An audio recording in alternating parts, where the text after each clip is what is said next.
Hey there, it's Mike Yao again. I thought I would do a second segment of my dramatic reading from my Savage Kingdoms fantasy setting. So I'll just continue where I left off last time. So here we go. Titans and giants and their ill-begotten ilk then sprang into the mortal world, the divine blood of the gods themselves flowing in their brutish veins. For the giants were the direct offspring of the elder deities, their first attempt at human-like creations, humanoids sprung from the very likeness of the vanity of the first immortals themselves. Some giant kind, like the Titans, were truly blessed. Massive in stature and long and mighty of limb, they also enjoyed much of the blinding beauty of the gods. And some would eventually become worshipped by humans when, at last, they would come crawling into the primal world some centuries later. Where the northern giants were cruel and savage and brutal, the southern giants, the Titans, were cultured, honorable, but still deadly in battle. But the southern lands, comprised mainly of the Rhodanite and soon-to-be Prydonian Isles, would not always enjoy such tolerable and honest giants. Enter the Gorgons into the world, terrible man-beasts who were much more a corrupted form of life than a truly created one.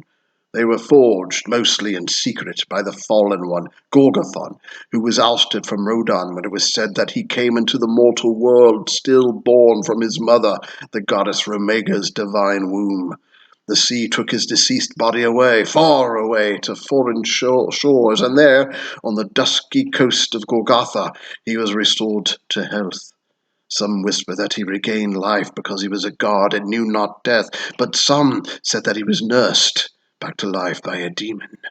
Whatever the case, the stillborn god dwelt alone, and in his boredom and quest for vengeance, he corrupted the primal forms of life he found in that accursed land of Golgotha, which he named after himself, and crafted from the earth and fire and darkness the Gorgons in the latter part of the Age of Giants.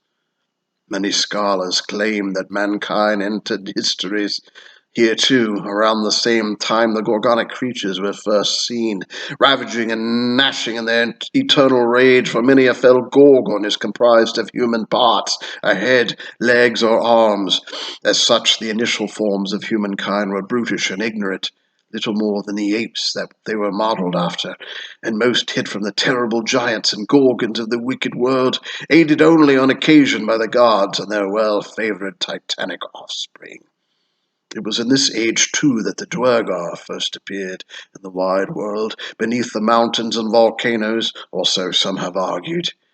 Others claim instead that the dwarves came into the mortal realms in the age of Faerie, when the other world first crossed paths with our mundane world, forged of fire and iron and stone. Perhaps, though, the Duergar themselves would know better the truth of their own history, and being of secretive nature, have kept it hidden for all these eons. Such is their way, and so be it, their prerogative. And so the age of giant kind would end, as vigorous and noisy as it began.